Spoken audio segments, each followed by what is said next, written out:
Hey everyone, Sam here, otherwise known as FPL Pricey. Today, with under 2 weeks to go before the FPL and the Premier League season kicks off, I've got an updated FPL draft for you ahead of game week 1, including one player who is under 0.5% owned and I think is getting overlooked by the entire FPL player base. In the meantime, please remember to leave a like and subscribe to the channel if you enjoyed today's episode.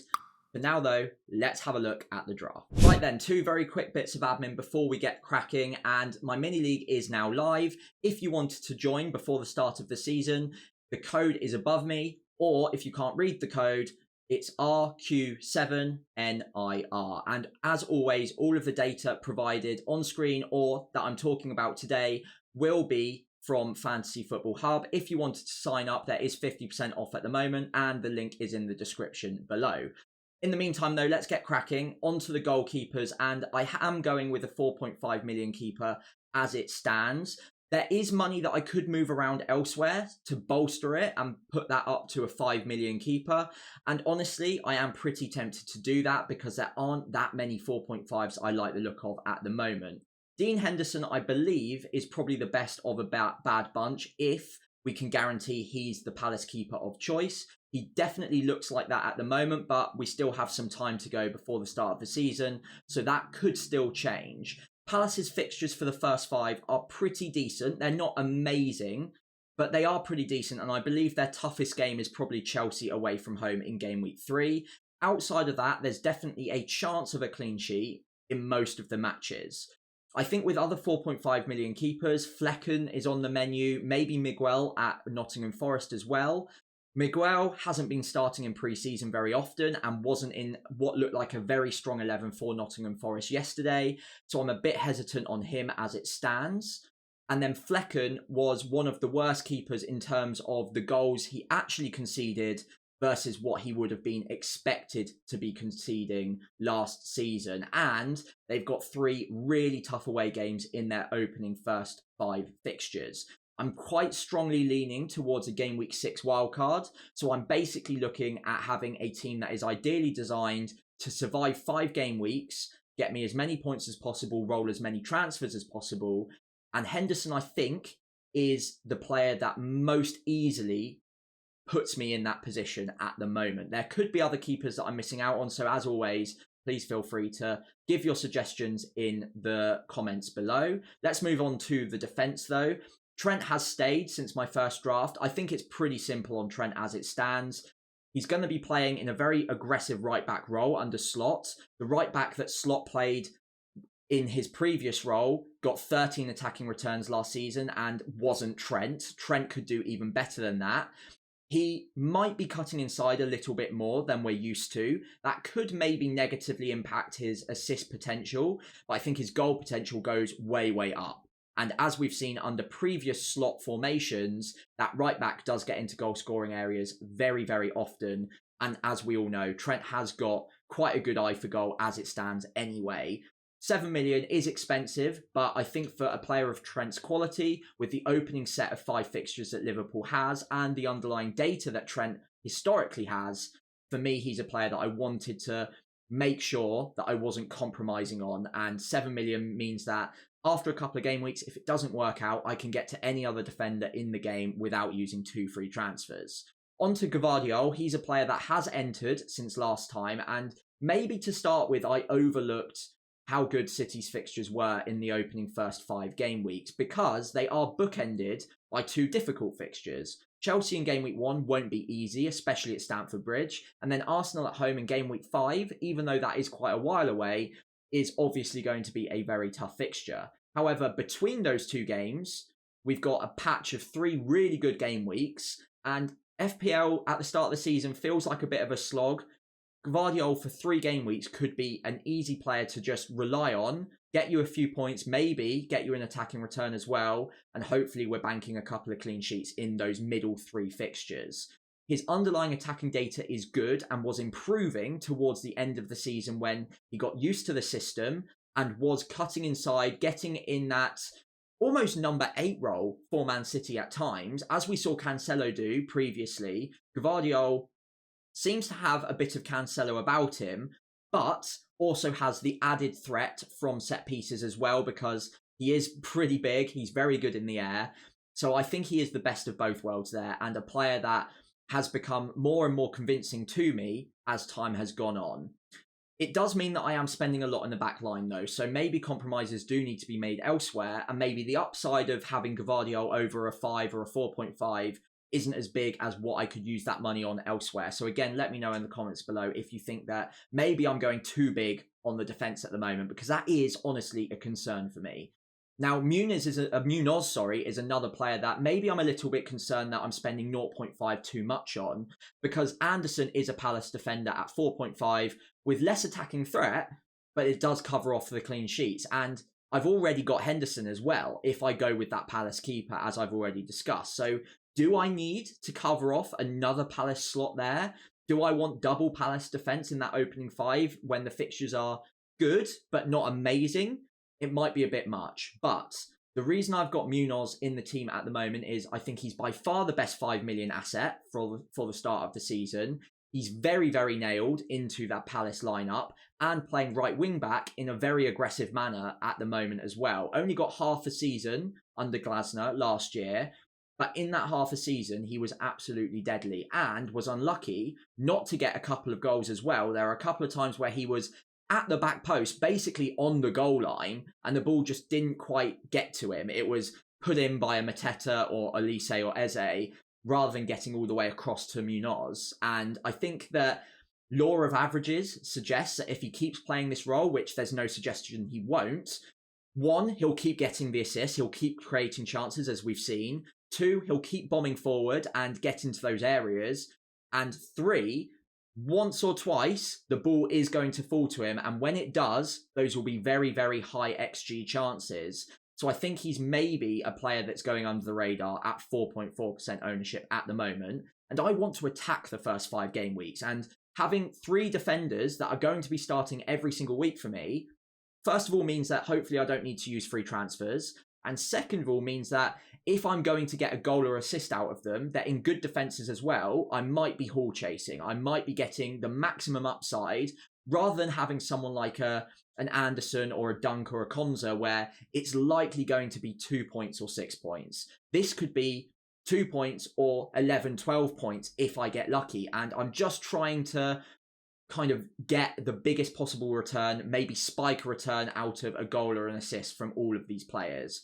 So there is a lot of money going into there, but I think I can see it working. But let me know in the comments below if you think it's just too much, because as I mentioned, that is a bit of a concern. What I have done though is 2 4 million defenders. I'm not going to talk too much about Harwood Bellis because I imagine he's not going to be starting for me at all. But the fixtures are good and he does get up for corners and he is good in the air. So who knows, if worst case scenario happens and I need to rely upon him, I might get lucky. Barco is a player that I am interested in, and I think he is effectively a 4.5 million defender priced at 4 million for the first few game weeks, whilst Estupiñán isn't an option. I will keep a close eye on Estupiñán because he might be fit sooner than maybe we're thinking he will be. But until that is sorted, until we know that Estupiñán is back, I think Barco should be the nailed down left back, and he is taking some set pieces. He is getting into attacking areas, and at 4 million, especially with some of Brighton's fixtures, they're not all great, but you could rotate him in if you wanted to, and he's not taking up any of your budget as well. I think it's kind of a win-win scenario. So Barco, I think, is a player that I'm very confident will make my Game Week 1 squad, unless Estupiñán comes in a bit earlier, a bit sooner than we're expecting. Okay, on to the midfield. And yes, okay, there's a very, very differential player in there, but let me get to him. And first of all, discuss the 3 that are going to be pretty popular. Salah has made it into my second updated draft, and I am playing around and I am interested in a draft without him, but looking at the expected points, looking at the fixtures, and looking how he's setting up in the slot system in pre-season, I am struggling to go without Salah in game week 1. The fixtures are incredible, captainable against Ipswich and in a couple of other game weeks as well. The underlying data of 0.74 XG per 90 last season is still unbelievably good. And whilst I think it might take a few weeks for Liverpool to get fully up to speed in a new system, Salah is one of the elite professionals in Premier League football. He's one of the best footballers in the world at times. I just can't see him struggling that much, honestly. And Ipswich away from home in the opening game week is a great captainable fixture. Yes, he's 12.5. Yes, there are 10 millions and 10.5 millions that I also do like the look of. But the expected points are just so high. The attacking threat is just so high that I would prefer to have the safety blanket of having him and then moving off of him if, for whatever reason, it's not quite working out. And again, he's the most expensive midfielder, a bit like Trent, and you can move to any other midfielder in the game for one free transfer, easy enough. So for me at the moment, I think it's easier to have him and then kind of move off of him later on if it's not working out, rather than to not have him and then it's clearly going to be an error potentially, and then all of a sudden you need to scramble to get to him and rip up your team, maybe take 2 million out of the defense, 1.5 here, 1.5 there, and it becomes a little bit of a nightmare and you're spending free transfers, maybe taking a hit. So for me, Salah is in at the moment, but I'm not completely locked on that. It could be an area that I'm willing to compromise on if I can see value elsewhere towards game week 1. But for now, he's in. Moving across, I'm going to talk about Eze first. He's a player that, honestly, unless he gets a last-minute move, is absolutely nailed in to start for me. Obviously, he could get injured. That would be an issue as well. But for now, Eze, good fixtures from an attacking point of view. And his underlying data for 7 million is great value for money. 0.4 XG per 90, 0.26 XA. That is overall combining to 0.64, I think it is. And very, very good numbers for a 7 million midfielder. He's also on set pieces as well and will be talismanic for Palace this season. Or at least very close to talismanic. Obviously, Mateta could stay and could be technically the talisman. But I think Eze overall is what makes them tick. Everything flows through him. I can't really come up with an argument against him other than maybe he's going to be moving clubs. And even if he did, he could move to someone like Tottenham Hotspur and still be a really great option at 7 million anyway. So for me, he's in. Very, very few things are going to dissuade me from him at this point. Nkunku is a player that has made it into my draft. I think he's replaced Leon Bailey since my first draft anyway. And Chelsea's fixtures after game week 1 are pretty decent. Nkunku's underlying attacking data historically has been very, very good. In fact, slightly better than Leon Bailey's. And yes, okay, we're talking about Bundesliga data, but even in the limited minutes he got last season in the Premier League, he was matching that data pretty well. And Maresca's been very, very positive about him in pre-season. He started almost all of the games, been getting 90 minutes in quite a few of them, gotten quite a few attacking returns. Yes, he's been taking penalties. I don't think that will continue once Palmer's back. So maybe that's one thing against him. But he is also 4 million cheaper than Palmer and still playing in that front 3, front 4 system. And Maresca has been talking up his potential to play through the centre, off the left, off the right. He's very, very hot on him. And I think that as long as he can stay fit, he's going to be incredibly underpriced this season and potentially even playing out of position. So I think he's a player that I'd be willing to take that slight risk on in terms of fitness, in terms of injury record, because I think if he is fit and if he is starting regularly, he's a player that will make a laughing stock out of that price point, and he could very quickly be 7 million or above, and then all of a sudden I'm scrambling to get to him. Now, he did come out and say last night, I believe, that he is maybe not quite 100% fit yet, but I think most footballers would admit that they're not quite 100% fit at most times. So I wouldn't worry about that too much. He is still starting games in pre-season and building up that fitness towards game week 1. And we will get other pre-season matches to have a look at him. So for me, at the moment, he's safe as a 6.5 million midfielder in my starting lineup.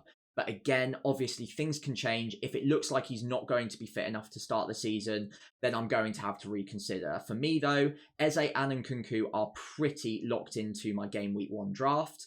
The player that is going to be a surprise that I would like to talk about now is Brereton Diaz. Okay, I am a Southampton fan, so maybe there's bias creeping in, and understandable if you think that this is a very, very silly idea. But let me at least try to convince you very quickly. His data last season at Sheffield United, who were one of the poorest clubs in Premier League history, was 6 goals in 14 games. That's good. His underlying data was slightly better than that, 0.49 XG per 90, with a little bit of XA per 90 as well. So he's averaging well over an expected attacking return every other game week. He's also playing out of position as well. So he's a midfielder classified in the game at 5.5 as well. Very, very good for someone with that sort of data. But he's also playing out of position. He'll be playing across that front three for Southampton. And Russell Martin has already said he can happily play in any one of those 3 positions, left wing, through the centre, or right wing. I think it's pretty unlikely he plays right wing because that's probably where Adam Armstrong's going to play. But they could swap within the game quite regularly as well. And left wing, I think we've got a couple of options as well. So I think, honestly, he's going to be our starting striker at the beginning of the season. And even if he was to move out left or out right, he's still going to be in a very fluid front three and get minutes through the centre of the pitch. There is also an outside chance that he takes penalties. I don't think he's going to take them off of Adam Armstrong to begin with, and maybe not at all, but he has got penalties up his locker. I think he scored the only penalty he had to take for Sheffield United last season. So again, there's a lot going for him, and I think if he was more than 5.5 million, it would probably put me off of him. But that price point is maybe not that congested with high quality options with the data that Brereton Diaz has gotten in a Sheffield United shirt. It's very difficult to get that sort of data in a club that's struggling. So I'd be interested to see how he does in a team that's hopefully, fingers crossed, slightly better than Sheffield United this season. I would be surprised if his data decreased. And again, at 5.5 million, the options that we're talking about are Hudson-Odoi, whose XG per 90 was 0.13 last season. Brereton Diaz, 4 times that XG per 90. So we're not talking about marginal increases here. We're talking about fundamental differences to what in the underlying data. And I think, honestly, even though maybe my bias is slightly creeping in here, at 5.5, I think he's a great value pick and he should be starting games for us very, very regularly in that front three. So again, he might not be for everyone. Maybe you want Hudson-Odoi or Andreas Pereira. Maybe there's another 5.5 you like the look of. But it is important to note that those players on the whole don't have anywhere near the XG per 90 that Brereton Diaz does. And just because he's a new signing, I don't want to overlook him at the start of the season. And Southampton's fixtures, opening 5 weeks, are pretty good as well. So maybe for me, he's the one compromise that I'm having in my starting 11 to afford some of the other players to have a 2 premium structure, to have defenders that are quite expensive as well. But I don't really feel like I'm compromising that much by having him at the moment. And honestly, I think there's a decent chance that I do start the season with him, even though he's under 1% owned. And most people are probably going to look at this video and say that I'm just being a bit biased. But as always, let me know in the comments below what you think of the midfield 4. Harry Winks on the bench as well, by the way. That's a midfield 5. Don't expect to play him very often. But do let me know what you think of this. Let me know what you think of Brereton Diaz as a pick, and whether or not there are any other 5.5s that you would prefer over him in that position, because I'd be really interested to know. So moving on to the front 3, and 2 of them probably don't need talking about too much. Haaland has made it in. As I mentioned, I'm in a 2 premium structure. I think because City's fixtures between game week 2 and game week 4 are so good, and I'm probably going to end up wanting to captain him for all of those game weeks, it's going to be very difficult to go without him, unfortunately. He is expensive. 15 million might not be value for money, but I think it's safer to have him and then, again, maybe downgrade him if it's not working out. And honestly, I don't think I've got the mentality to deal with him scoring against Chelsea and not having him ahead of him playing Ipswich at home in game week 2. I'm going to almost certainly want to get to him, feel like it's a mistake, and then there's no way I would be able to get to him because the next player down from him in the striking category is 6 million less, and that's Ollie Watkins. And realistically speaking, I'm not going to be able to have 6 million sat on my bench to do it in one free transfer in game week 2. So I think it's just safer to have him. And if it's a mistake later on, I can downgrade rather than needing to rip my team apart, use 2 or maybe even 3 transfers in game week 2 to get to him, to captain him against Ipswich. So moving on to Isak, the underlying data for Isak is absolutely incredible. 0.8 XG per 90. 8.5 million is such a bargain.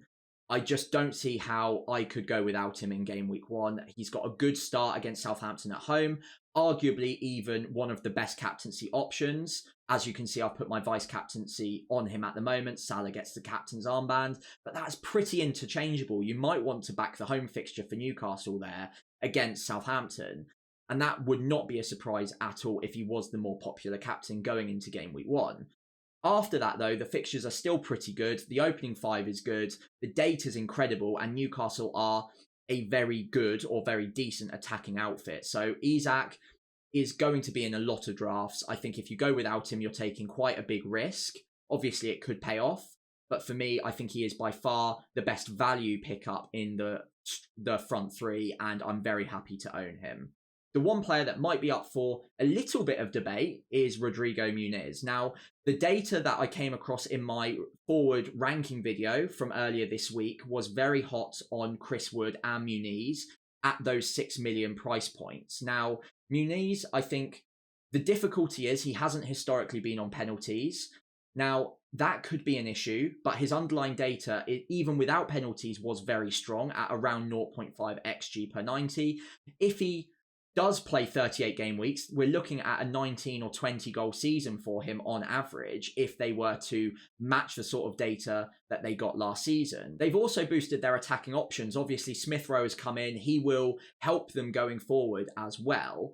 So I'm pretty convinced that Fulham will be decent going forward this season, and their opening 5 fixtures are the best of all of the 20 teams from an attacking point of view. So I think I do want a Fulham player, whether that's Pereira as a 5.5 million option in midfield, maybe replacing Brereton Diaz, or Smith Rowe, same sort of deal, obviously without the penalties, but good underlying data.